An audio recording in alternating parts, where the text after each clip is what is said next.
And it's still a she. Is it still like that? Ah, great. Congratulations. There we go. So now we're going to cut the cord and then you see a few seconds. Oh, there she is.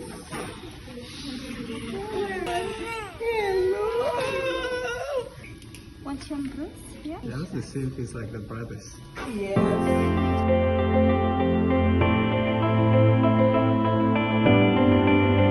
Hello and welcome to my channel, Unbothered Petra. This is Petra herself. Today I'm going to be taking you on an emotional journey of giving birth abroad in a foreign country, and precisely here in Germany. Having a baby is life's natural miracle that every family craves to have a baby, have their offspring, have fun as a family. And so as parents, we are tasked with nurturing them, with caring for them, with giving them everything that we can to make them responsible adults in the future.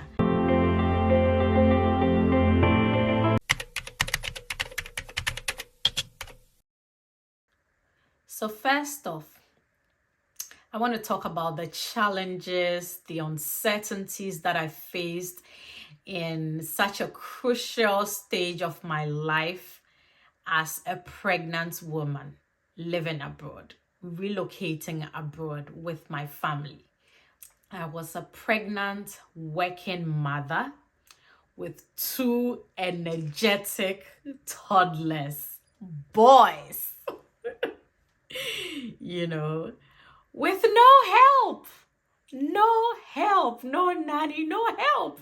And that is like very different for me coming from Ghana, because back at home in Ghana, I have help. I have some of my in-laws, so my husband's cousins, my sister lives around. She could pass by anytime. My cousins live around, you know. Anytime you need help, like help is just at your beck and call. But here, I had to navigate it alone. And my husband is working, mind you.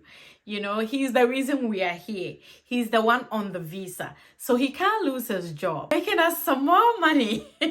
So it was only fair that I would be the one doing all that administrative stuff. And so now I have a new name here at home called the Chief Administrating Officer. Bottom line, it just wasn't easy navigating work and navigating life as a mom, and then on top of it all, being a wife and a pregnant woman.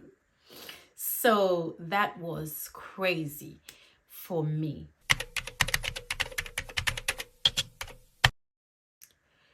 Finding a personal doctor. Now here in Germany, it's very difficult to navigate the system. When I came here, I knew I had to find a gynecologist, but thankfully I was having like a very normal pregnancy, no complications, and so there was no need to urgently get a gynecologist to see me or do the usual doctor visits, because I had planned ahead that I was going to travel. And so my gynecologist back in Ghana went through the whole plan with me, actually planned like a 6-month, you know, sort of medication with me before I even left. And so when I came, there was no need to urgently find a gynecologist. So I was on my prenatal vitamins and, you know, all of that. It made life quite easier for me. Now, the twist of it is that finding that gynecologist, that is not your end goal. I mean, that is not your last stop, as we would say in Ghana. Whereas in Ghana, you find your gynecologist and you know that that doctor is going to, you know, be with you to deliver the baby on the D-Day. That is not so here in Germany. So finding the gynecologist, that will be for your regular hospital appointments, checking if you're okay. If there's any escalation to your condition, you are then referred into a bigger hospital. And in my case, it was the bigger hospital here in Frankfurt.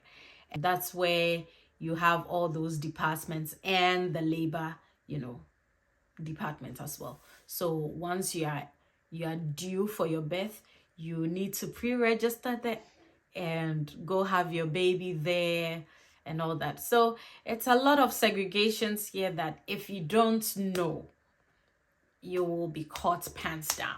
And it's very sad. Nobody tells you. And so when you come here, you need to ask people, you need to talk to people, you need to research on the internet and get all that information.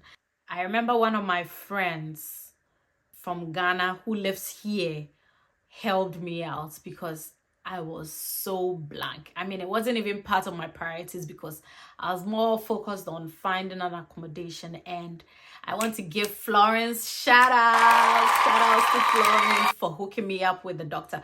She just took my address and, you know, looked around to see some of the hospitals she could find and then called to book an appointment. Most of them were not receiving new patients, and so I was lucky. She got lucky for me and got an appointment at a very nearby, you know, hospital. Here they say arts, so Frauenarzt, like the women's hospital. Yes, that's the kind gynecologist. And then for the kids they call it Kinderarzt. A little German for you to note just in case you visit or relocate. It's interesting. I think German is interesting. Yeah, and nice. So fast forward, we got an appointment at the Frauenarzt and I went there and everything was smooth. They took me and started taking care of me. Another challenge was going for hospital appointments without my partner, without my kids. The man who puts the baby there can't be there. And I was fighting it until I realized actually none of the women there came with their husbands. But for me, it was very new. It was very new to me because in Ghana, your husband is there. In Ghana, my husband is always there. In Ghana, your husband can't be there. Or you can even take someone you trust, your sister, your whoever, you know. But here, even the one who put the belly, who put the baby in here, can't be there. Initially, they were saying it's COVID protocol, but then they lifted the COVID ban and it was still the same. BAU, like nothing has been lifted. And so it looked like that's the norm. And for me, it was very unfortunate and painful and stressful for me because my kids hadn't gotten a kindergarten to start school. And so they were with me at home. And I couldn't leave them at home because they are toddlers, very energetic. We don't know anyone. I didn't have any neighbor who was my friend to say, can you look after my kids for a few minutes? I'm just going to rush in and out of the doctor's office and then I'll pick them later. No, there was no such thing. I had to take these kids with me. And because they were not allowed into the hospital, they would usually be standing in the hallway. And I thought that was very cruel. But hey, that is the system apparently. And most people are not complaining because their kids are in school. It wasn't conducive for a newbie like me because They were not in school. I'm sure if they were in school, I'd have been okay, right? So it was very tough for all of us. It was tough for me. Oh my God. It was tough for the boys. They missed school so much that they would even pull out their suitcases and say that they're going back to Ghana because they've missed their friends. They don't have any friends here. They miss their teachers, and you know, that's a story for another day.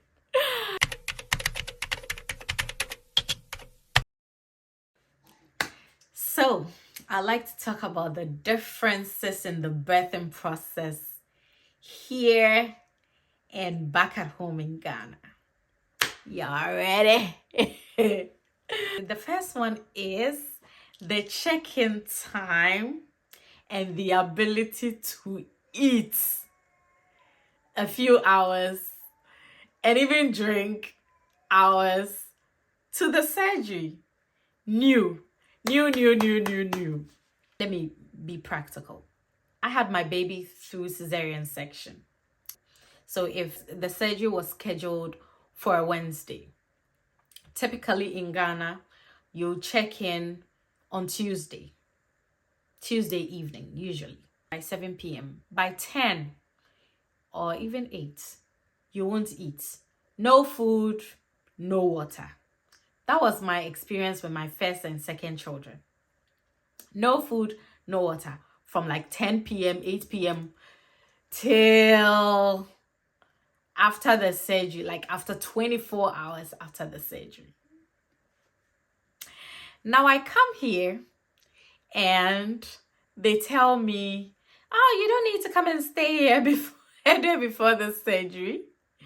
We need you only during the surgery. So your surgery is scheduled for on Wednesday at 1 p.m. and so you don't have to come here on Tuesday. You come here on Wednesday by 7 a.m. Okay, that's new. Why? Don't you need to check me? No, we don't. Just come here on the day of your surgery at 7 a.m. for the surgery at 1. Now you can eat by 6 a.m. That's what I was told. You can eat at 6 a.m. And then you can be drinking water till about 10 or 11 a.m. Mind you, surgery is at 1. Oh. Surgery is at 1 p.m. So you can drink water up until 11. The difference in Ghana, no, that was last night. You would stop drinking like 24 hours, about 12 to 24 hours, and drink water like 24 hours after the surgery. I died with my first child. With the second one, I was abreast, so I prepped myself properly for it. Had my Chinese and everything before I even went to the hospital because I didn't want to be caught up with any surprises. Yeah, that was very surprising. Drank water up until 10-11, and even though the surgery was scheduled at 1, I was called in earlier, so around 12, and in about an hour I was out of there, you know, the theater. And congratulations to me. Yeah, she's out. Yeah. I can feel it. Oh yeah. Here she is. Oh. So the next one, I don't think it's much of a difference.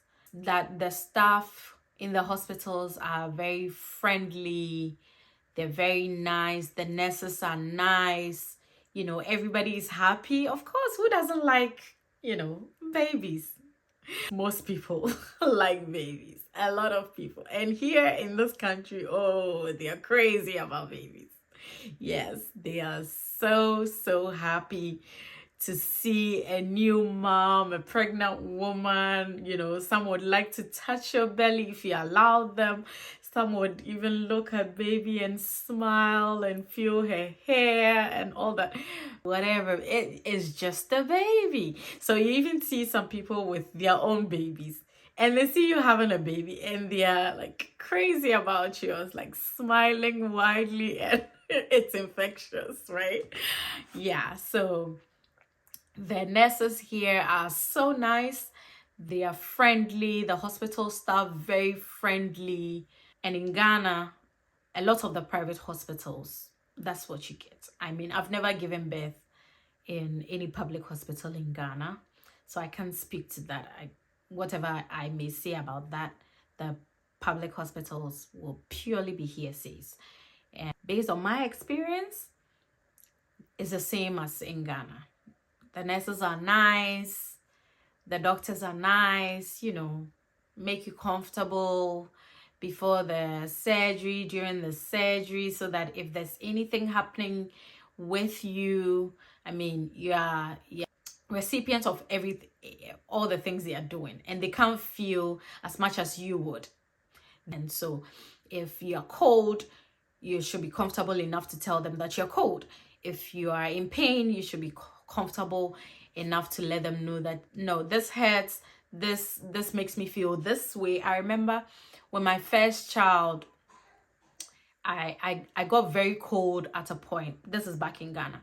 I got very cold at a point, and as soon as I told the doctor, he knows what I'm feeling, and he's going to make that go away. And then he you know, drops something into my IV, and then it calms down, you know. So yes, you need to be very comfortable with your doctor, the hospital team, and so that's exactly what they did. And I think by their profession, it's part of their ethics to make you feel very, very comfortable, so that you can communicate whatever you're feeling, whatever you're going through, to them, so that they can help in the best possible way. The local anesthesia for the skin, so the real sting doesn't hurt so much. If something hurts, you scream. You So for me, it wasn't much of a difference. Basically the same.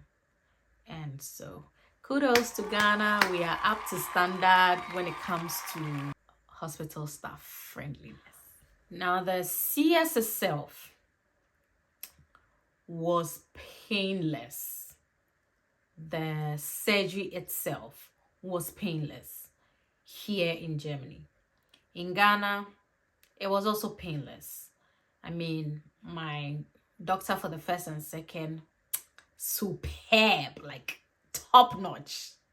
I don't know if I'm allowed to mention his name, but he is top notch. I felt absolutely no pain during the surgery and even after. Now the difference is here, it was after that I smelled pepper. Do you get?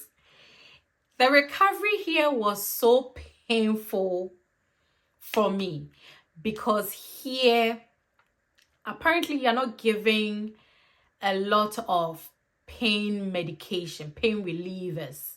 No. Back in Ghana, I'm not a doctor, I'm not a nurse, but I know that you are given some pain relievers that would help ease the pain. Because in my first two babies, I really didn't feel any pain during the recovery. It's just the usual, you know, I mean, you've been cut. So, and it's a very deep one. So your body will take time to heal.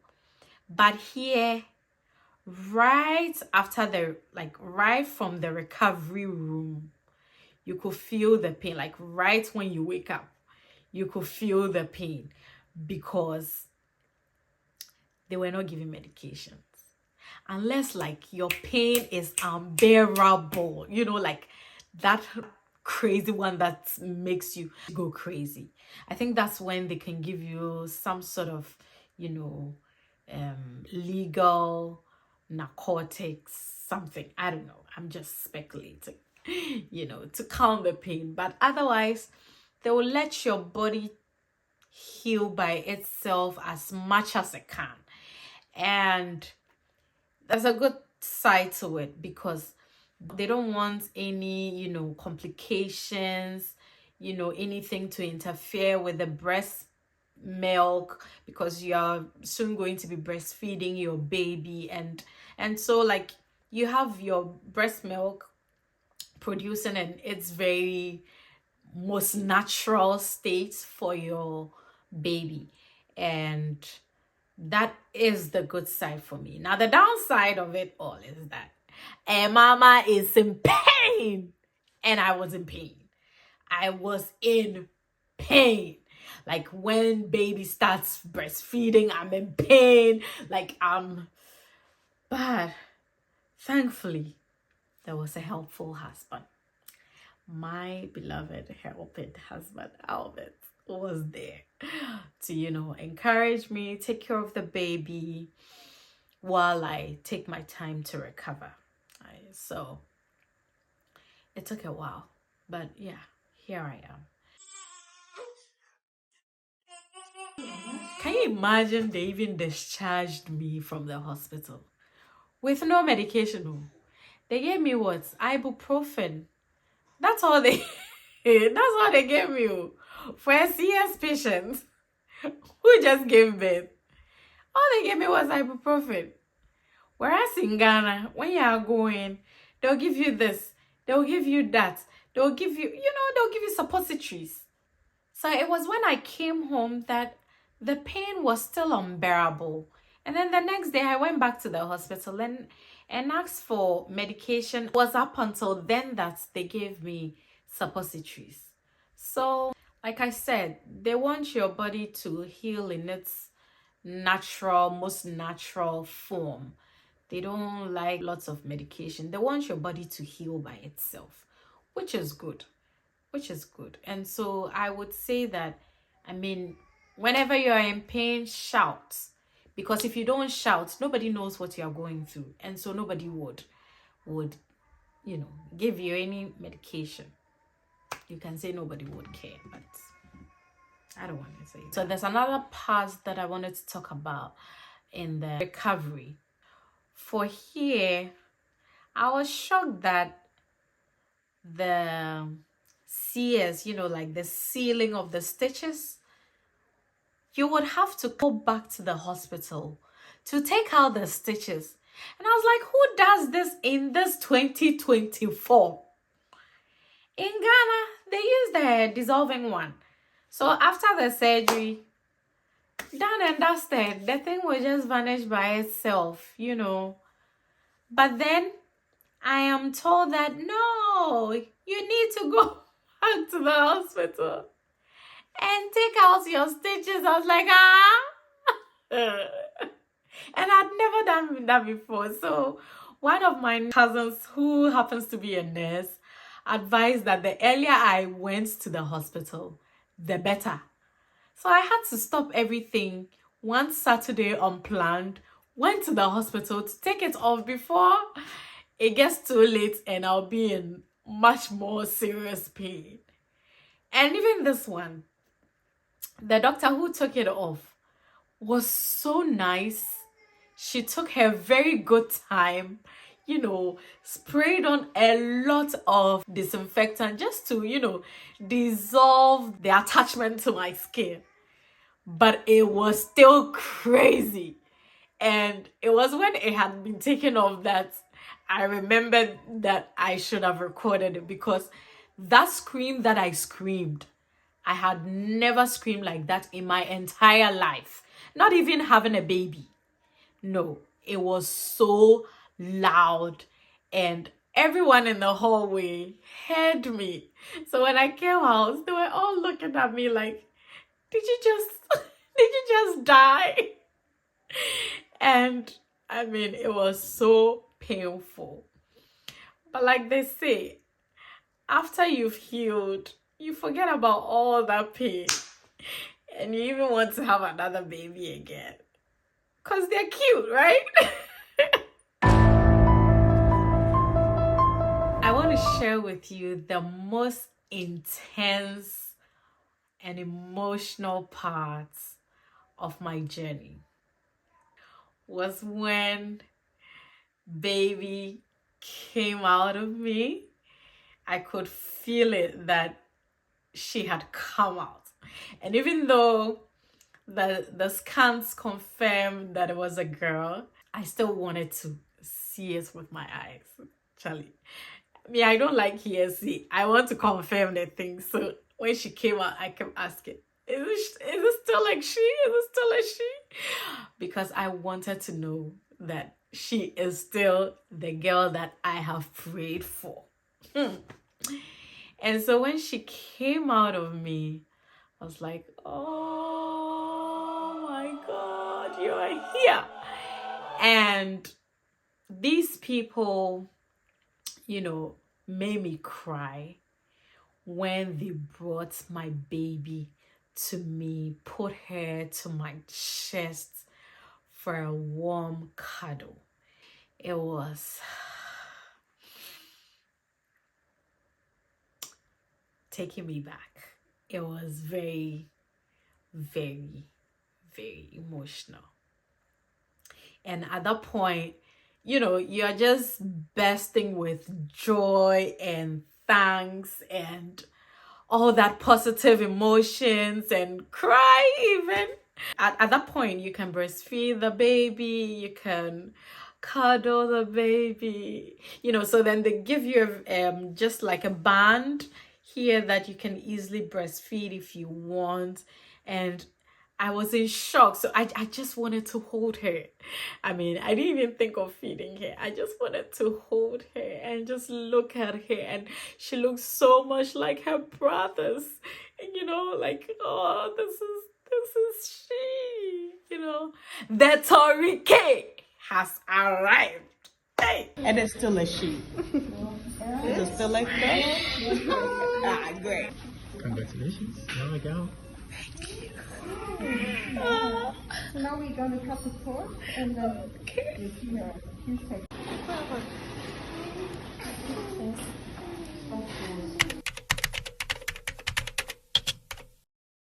One of my cultural shocks was the aftercare in the recovery room. They were super duper nice. Like, when I say super duper nice, like restaurant standard. Someone will come and ask you, you want some juice? You want a drink? You want water? Like, Back at home, when you give birth, I said it would take you 24 hours before you drink water. Talk less of juice. And okay, don't think about it. You see, as for that one, don't even think about juice. What a cry you are. So I was shocked when the nurse came to ask if she could offer me juice or water. Because I wanted to test it, I chose apple juice. And they did bring me apple juice. And then later on, I asked for water. I mean, they don't give it in large quantities, just minimal, something to, quench your thirst a little. So it wasn't so bad. And that was like very satisfying, very loving for me. And it's a deal to remember. Don't forget to hit the like button if you're enjoying this video so far. And share this video with your friends and family who might benefit from our content. Together, let's spread love, positivity, and wisdom. Thank you for being part of our community. Another cultural shock giving birth here in Germany was being gifted by the States. Did you hear that? Let me show you. So the States actually gifted me this when I was checking out of the hospital. And the nurses will just hand this over to you. You don't even have to ask. But just in case you're in Germany and you're being discharged, and you don't see this box, Frankfurt to be precise, it's only fair that you ask for it, or if you see them around, you can ask. And this box is everything every new mom would appreciate. I mean, there's a gift book, you know, lots of other goodies here. There's a CD to play lullabies for baby. I mean, that's a lot. I'm not going to go into details of everything in here. I'll do another video of the detailed content of this box. But the fact that it was a gift without asking, it was something, or it's something that blew my mind away. Because, I mean, let me compare. In Ghana, it's very rare for the states to gift you something. They're only collecting all the time, you know.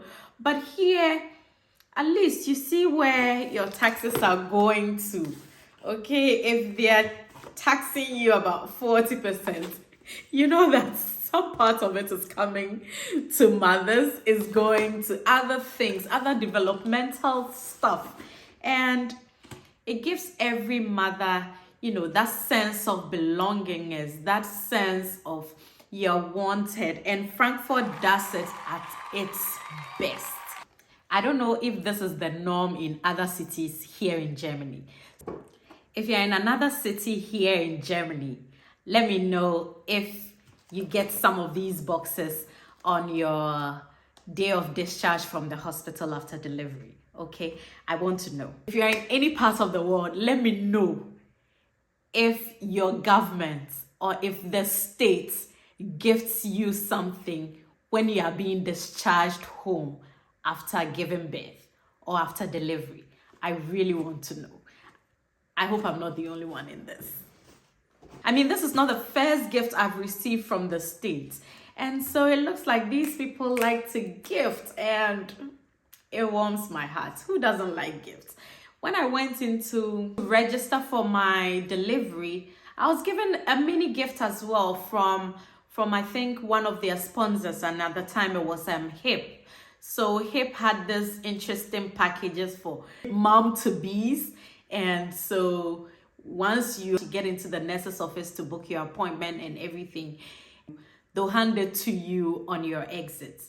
And I was lost. I mean, it warmed my heart. And thank you so much, Frankfurt. Thank you so much, Germany. Are we having another baby? I'm done.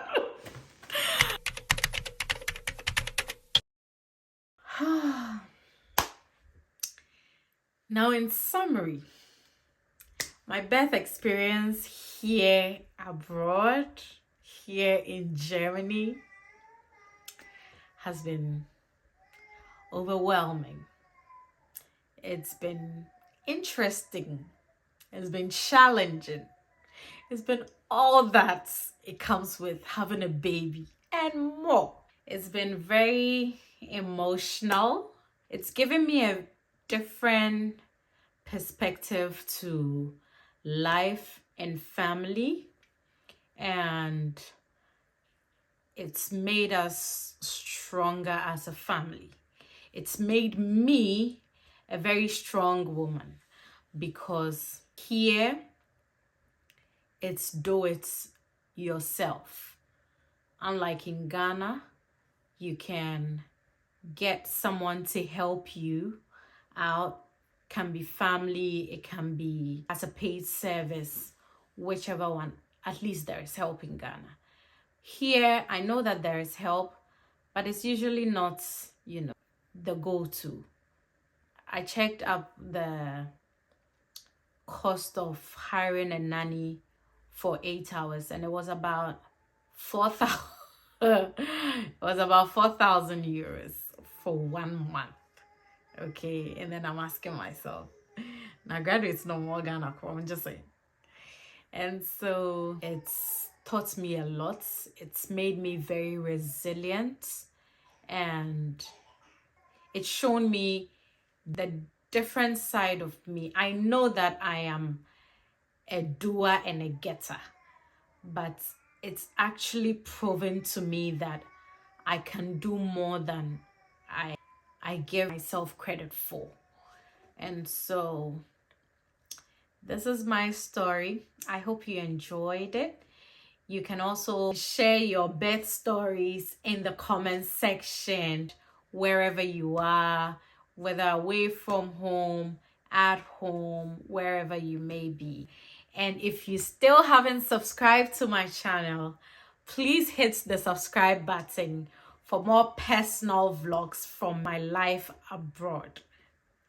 Remember, love makes a family, and we are thrilled to have you as part of ours. Us, ours, whatever. Until next time, take care and cherish every moment with your loved ones. Cheers! Cheers!